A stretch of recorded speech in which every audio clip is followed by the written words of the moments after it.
There are a lot of ways to make a website, and sometimes the best way to get started is to just work on your own computer, not to even start working on the internet. And so over the years, there have been a number of ways to do that. I remember many years ago on Windows, I would start with a tool called WAMP. And that is an acronym for Windows, Apache, MySQL, and PHP. And then, of course, there was MAMP for the Mac. And then there was XAMPP, which worked on both. And then at some point, I ended up paying the developers of PHP for their own tool for quickly being able to just like create a local environment. Today, my weapon of choice, the tool that I like most for doing local WordPress development, is this tool here, LocalWP. That's at localwp.com. And this is, well, according to them, it's the #1 local WordPress development tool. Hey, check this out. We'll talk about this at a later stage, but as I highlight the text, it uses their brand green and with white text. When you highlight that, hey, it's not working. It is highlighted. They've just chosen the identical color. Anyway, this tool allows you to just, single click, create a WordPress installation locally, which is the same as what those other tools do. I think this one's a little more polished. Maybe it's a little faster in some ways, makes email troubleshooting easier. I'll show you what I mean by that in a second. But up here, there are some clues as to what makes it a little bit more special. WP Engine is an amazing web host. I think they are the best WordPress host available in the market today. That's just my personal experience. I haven't tried everyone. I've tried a half dozen. WP Engine is making moves, though. They bought Flywheel, which was, I believe, a competitor. And I believe Flywheel is the ones that originally made Local WP, or they acquired it themselves. I'm not sure the history. WP Engine has also acquired ACF, or Advanced Custom Fields, which is an amazing plugin I'll probably talk about in another video.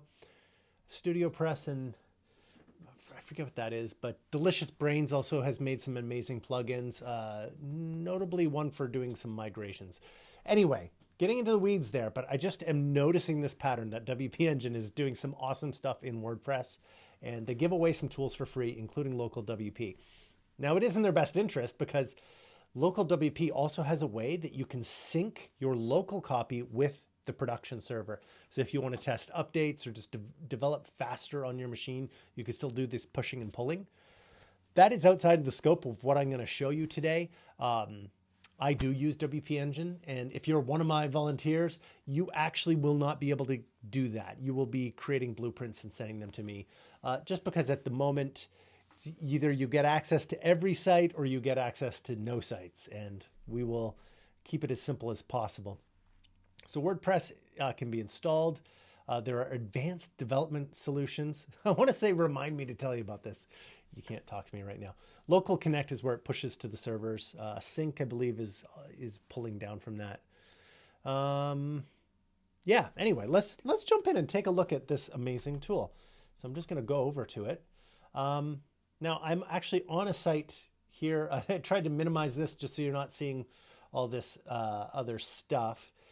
Oh, I bet my picture-in-picture is a little bit in the way. Sorry. Getting all this behind the scenes stuff because I don't want to edit. Down here, there's a plus, add local site. We're going to do that in a sec. Over here, this is my list of sites. I've got them in folders, stuff I'm going to delete. It's probably an account or preferences. What's this? To connect to a remote server. Blueprints. Yeah. I'm going to have to blur some of this out because some of it's client stuff, but a blueprint is created here. Well, it's not created here. You create it on the site itself. And then there are a number of add-ons, link checker and instant reload, stuff that I don't really use. Okay, let's just look at the simplest form of this stuff. Let's create a site from scratch. Oh, what's this? More from WP Engine. It's weird they didn't put this up here. Anyway, yep. I don't know what a lot of that is. Okay, so I'm hitting plus. And we're going to create a new site from scratch. Now, if you use solid backups, you can actually drag that in here. You can create from a blueprint. That's probably going to be just a list of my blueprints that I already have installed. But if you have one of my, like if I made a blueprint and gave it to you, you would drag it here onto this zip thing and it would start doing some installations. But today we're just going to do create with a new site. Let's call this Family Dental. And under advanced options, you get to set the URL, which is going to be familydental.local, and it says where it has gone in my computer. Hit continue. I usually just hit preferred. Let's take a look what the options are. So I could set the PHP version. I see there is, I'm going to be doing 8.2.1. There is an 8.3 now. I don't have that installed on my machine. I could click download if I wanted it. Web server, Nginx or Apache. I guess I've only used Nginx. I probably checked what WP Engine used the first time I did this, and then I get different versions of MySQL. So there you go. I probably looked at that once, and then it was a set it, forget it. Okay, WordPress username. This will not matter. Password, I don't know. Can you generate one? Well, I'm going to pull up Alfred here and type SP for strong password. Paste that. Did I get it? Yep. So let's remember this. It starts with ~2. And then the email. It doesn't actually matter because I'm not going to be pushing this stuff live. Is it multi-site? Yes or no? Yes, with subdirectory, so whatever.com/site1, or is it going to be like site1.whatever.com, subdomain? So I'm going to say it's not either. So save. Now it's provisioning services. The last time I checked, WordPress.org's, oh, gotta authenticate my computer here. Give my computer permission to create that. WordPress.org has a place where you can download WordPress. And the last time I checked, it was like 16 megabytes. So it's getting all that, it's unzipping it, it's moving all the files, creating a database, creating a user for the database, doing all that stuff in faster than I can explain it. Okay, I have a site. It's running. So this red stop site is there. I could hit that, it would shut down in about 10 seconds and it would start up again. Now, I'm pretty much done with local WP for as much as I use it in a given day. I would just hit WP admin now or go to the front end of the site and off I go. But let's just take a sec. And so here again, I can switch the server. I can change the PHP version. One-click admin is not on. I do other stuff in my day-to-day. If this is all I did, I bet I would know a lot of this stuff more intimately. But I'm taking a kind of efficiency approach here, as you can understand. There's some great debugging tools. I can find out what that means. Site domain. Yeah, probably when I click this, I am going to get an SSL error, and I'm just going to say, yeah, whatever, just visit the site. If I knew more about this stuff or was curious or wanted to save myself a couple clicks a day, I would figure that out. Database. So there's this tool, Adminer Evo. I've used this once before. One time I was given a blueprint for a site and I didn't have the login, so I was able to come in here, browse through the WP users table, just set a new email and do the reset password thing in there. That's like an example of a thing you might need the direct database access for. Or if you're making a plugin, you want to troubleshoot database. That's just not a thing I've done. And then there's tools. If I did click reset password to do that stuff, I'm not actually going to get an email. This tool doesn't send emails. So I would have to open MailPit. And here I could see, this is an email that WordPress would have sent. And it says, you have a new WordPress site. Here it is. And here's the login. So yeah, if you are troubleshooting email, that's the other tool that this thing offers. Okay, now I can click go to site folder here, and you can see I'm in my dev folder. It's going to be an app, public. There's the typical WordPress route. I can go to WP content, see themes, plugins, uploads. That's all really great. I can also open the site shell here. And so this is, now I have a